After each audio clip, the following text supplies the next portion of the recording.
right, Tam. Okay, can you imagine this? This is a real scenario. Attending a funeral for someone that you've never met. In July 2022, that's exactly what happened. Over 100 people in Oklahoma City did after the family of a local resident named Diane Sweeney extended an open invitation. They said, come to her funeral. Diane's loved ones wanted her to have a send-off to remember and offered all of those who attended a chance at inheriting something very special. Take a look. My Aunt Diane was a woman of immense kindness and love. She was humble.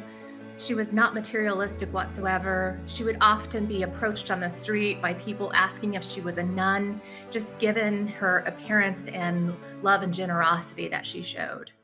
In July of 2022, my Aunt Diane passed away, and it was a tremendous loss to our family. And through all the pain and sadness, one thing came to mind, and that was a joke that she made, that no one would attend her funeral, that we would have to raffle off her car in order to get anyone to come to her ceremony. So the family decided, why not?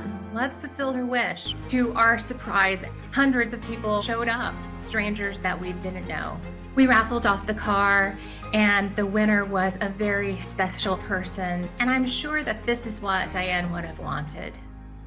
Wow, what a story. Please welcome Suzanne Singleterry to this. I don't even know where to start. First of all, she seems like such a sweet woman. From the way you describe. She was an amazing, generous woman.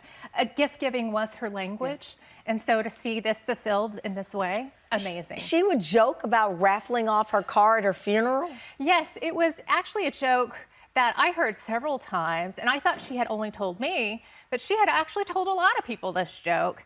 Her and her friend had come up with this joke when they were both working out of state, away from friends and relatives. As a way to entice people to come to their funeral, they would put an ad in the paper. So the joke evolved. It was her tight five, right? We all have these jokes that work so well. And she would tell us, you'll have to put it in the paper that my car is being raffled off at my funeral.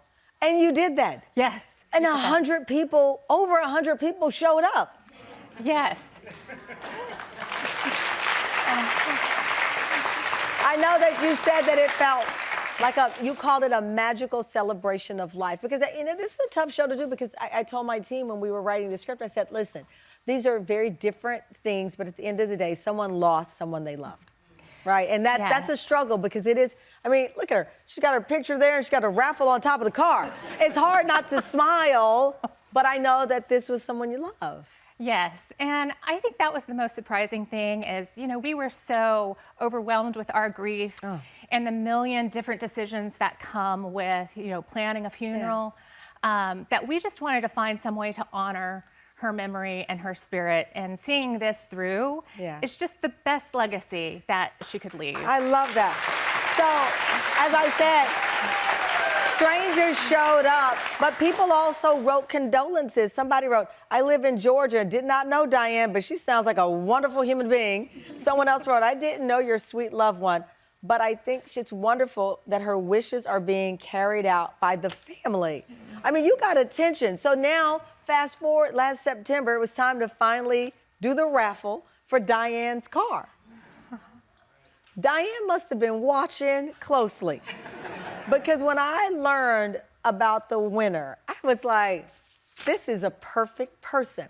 The winner was a 16-year-old named Gabbie Bonham, and it was you who shared the good news. I love that she's 16. The joke's on us. Diane was like, we're gonna put a teenager behind this wheel. Yes. When you saw there was this kid.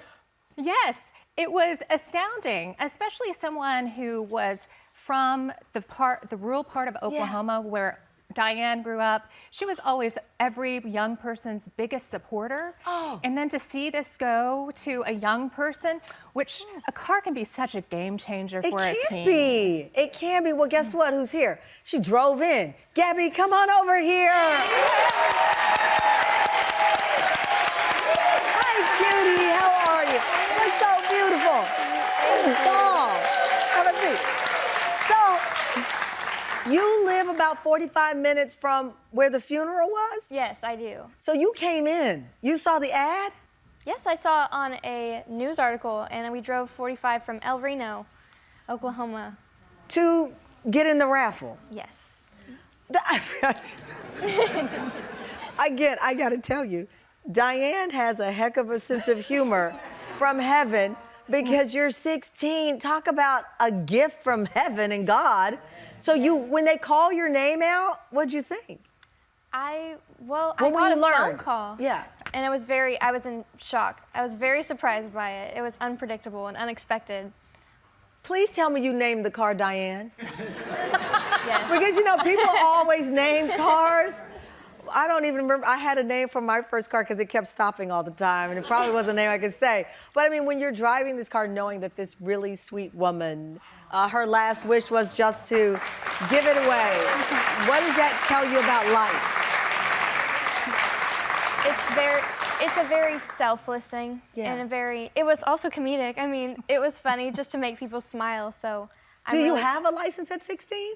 Yes. Okay, whew. At 16, you get your license at 16. So just when you got your license, Yes. you inherit a car from a sweet stranger you never met. Yes, Oh my God. And I love this extra part. It's like a brand new car. She didn't leave you like, they used to call it hoopty. She didn't leave you a hoopty. You got this is a new car. She was always very careful to keep the car inside of a garage. Whenever she heard that a storm was coming, she would leave a party immediately. She took care of that car.